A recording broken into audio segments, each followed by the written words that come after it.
Hey, I'm Eric, a photographer and a filmmaker based out of Chicago, Illinois, and this video today is a blend of a lot of videos I've made in the past on my channel, but I'd love to dive a bit deeper and share more about the money I've made over time and how I've gotten to the place where I now charge about $5,000 to $10,000 for every wedding that I shoot. And I'll link all those previous videos I've made about making money in this space, how I interact with my clients, and technical things I do to operate as a successful creative. I'll just link that down in the description below. But it's my hope that in this video, it doesn't come across as like, you should do these 5 things if you want to make $5,000 per wedding, but rather sharing my experiences and hoping that it resonates with you in some capacity or sparks ideas and decision-making that will lead to further success in your endeavors. So there'll be 3 chapters in this video. Chapter 1 is my creative origin story. Chapter 2 is the technicalities of my growth. And chapter 3 is the philosophy of my business over time, where we'll get to all that good stuff that makes us all nostalgic and sentimental and want to cry and all that stuff. All right, enough of this gooey show of emotion. Chapter 1. I picked up a camera in the 7th grade and kept making dumb videos throughout college. And I took my parents' Canon digital camera on a summer trip and started dabbling in photography. My parents bought me my first crop sensor DSLR, the Canon T2i, and I started making my first real photographs. I quickly began to shoot every event I could with my friends, which eventually landed my first portrait sessions, proposals, even a few weddings. Before I even graduated college, I started to wonder if my career as a teacher, which is what I went to college for, was even going to happen at all. I was inspired by this guy named Ben Heisch. One of my friends shared one of his blog posts. I was blown away that he could make a living off of wedding photography, so I started to obsess over the idea. I had a scholarship that required me to teach for 2 years, the first 5 I was out of college, and I thought it would take me 10 years to be able to switch over to full-time with my business, but it only took 3. I graduated from college in 2013, taught for 3 years, and then switched to full-time with my business in June of 2016. And that's when things really took off because I could devote all of my work time to my business. Chapter 2. This part is a lot of information, so saddle up, partner. In this section, I want to share the business decisions I made back then and how I've evolved into what I do and use now. So in 2014, I bought the 5D Mark II, my first full-frame DSLR camera. It got me so excited to shoot, so I went nuts with filling my portfolio. I rented prime lenses, I bought Visco Lightroom presets, RIP. Bought some more trendy presets in 2017 and realized those aren't good because it's not a timeless look, and eventually started using Ben Heisch's Cascade presets, version 1 and 2, and I still use those today. From then on, I balanced my teaching job, which was a $40,000 a year salary, with booking more and more clients on the side and supplementing new gear purchases over and over and over. And all this was possible because I was supplementing my business with a full-time job. With my base salary, the $40,000, that kept me afloat, me and my family, as I continued to raise my wedding prices from about $1,800 a wedding on average in 2015 to roughly $3,000 a wedding in 2017.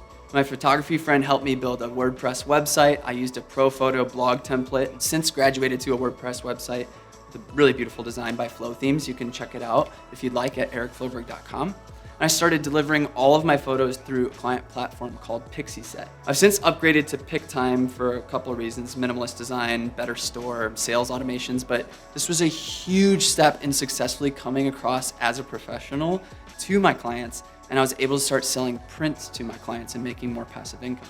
Outside of all these technical decisions that I made and changed over time, one thing remained as the most successful tool for maintaining clients and booking new ones, and that was communication. I was always unbelievably unorganized when it came to client contracts and information. I just used a Gmail account and Google Drive for years and realized that it wasn't efficient enough for shooting 20 plus weddings a year. It was a nightmare. I eventually landed on a CRM called Honeybook, and I've been using it this whole year to send proposals, contracts, events, surveys, and to communicate through email.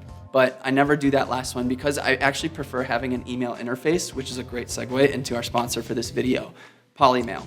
Polymail is an email interface that is connected with my Gmail account. When they reached out to collaborate, I was so pumped because my good friend Kyle has been using Polymail for years, and he's always talked about how much he loves it, and I do too after using it for a month. I hate emailing so much. So much so that I've hired a friend to start helping me with emails. Her name's Nami. Say hi, Nami. Hi. Polymail has a million cool things like batch unsubscribing from email lists that you don't want, or chatting with teammates in email threads like I do with Nami without your client seeing, and batch emailing for things like print sales. But the 3 things that I love most about it: read receipts. You can see how many times a client has read an email and when. And this is super helpful for following up on a conversation if you know they're mulling over a proposal or other request or contract or something, and it dampens your intense anxiety when you send a gallery and get no response. You can at least see that they've viewed the email. Hotkey shortcuts. There's quick ways to do things like deleting, archiving, navigating your inbox, and make doing emails so much more efficient and quick. And lastly, file organization. When shooting weddings, you're constantly sent emails with PDFs with schedules and details by clients and planners.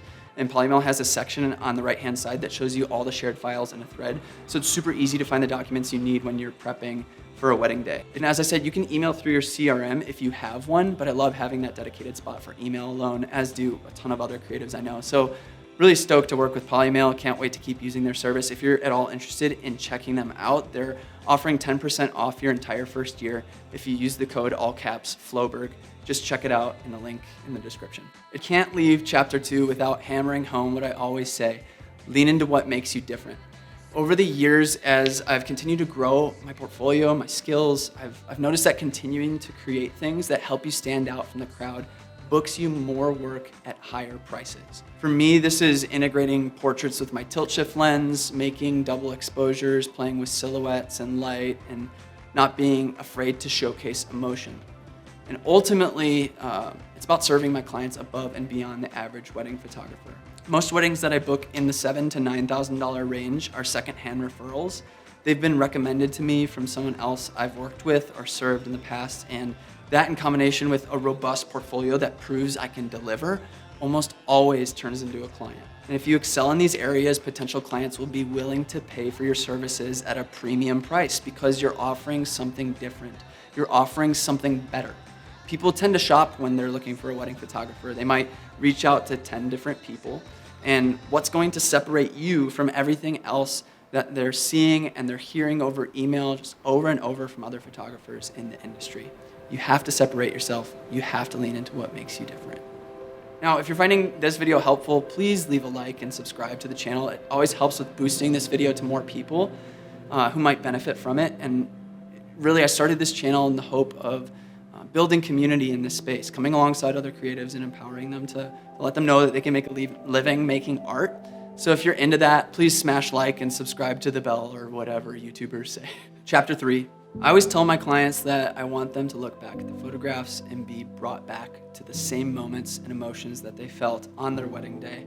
Because I hold this philosophy, I edit all of my photographs to feel as true to life as I possibly can. No crazy colors, textures, or style, but just capturing the very feeling, the very essence of what it was like to be in that moment. And I want them to remember their life, their people, their love, not my art.